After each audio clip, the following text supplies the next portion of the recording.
കൃഷ്ണൻ നായർ എന്ന് പറഞ്ഞ ജയൻ ആദ്യത്തെ പടം അദ്ദേഹം ചെയ്യുന്ന ഒരു പാട്ട് സീനായിരുന്നു. ശാപമോക്ഷം എന്ന് പറഞ്ഞ ഡയറക്ടർ ജെ.സിയുടെ പടം. അത് കഴിഞ്ഞിട്ട് ഞാൻ നിർമ്മിച്ച ഉല്ലാസയാത്ര എന്ന് പറഞ്ഞ പടം 1974 ഒരു ക്യാരക്ടർ വില്ലനായിട്ട് ചെയ്യിപ്പിച്ചു. അന്ന് മുതൽ അങ്ങേര് മരിക്കണ വരയ്ക്കും ഒരുപാട് പടങ്ങൾ. ഞങ്ങൾ അവസാനമായിട്ട് ചെയ്ത പടം കോഴിക്കോട് വെച്ച് ശക്തി എന്ന് പറഞ്ഞ പടം.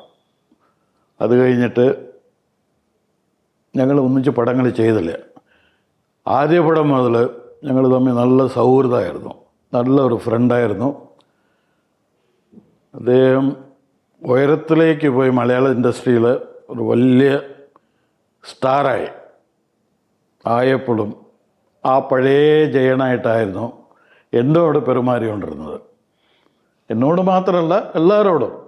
അങ്ങേര് അത്ര വലിയൊരു സ്ഥാനം വന്നു കഴിഞ്ഞിട്ടും ആ അഹങ്കാരം അദ്ദേഹത്തിന് ഇല്ലായിരുന്നു. അതായിരുന്നു ജയൻ്റെ വിജയം. അദ്ദേഹവും ഇല്ല. പക്ഷേ ആ സൗഹൃദം ഞാൻ ഇന്നുവരെ മറന്നിട്ടില്ല.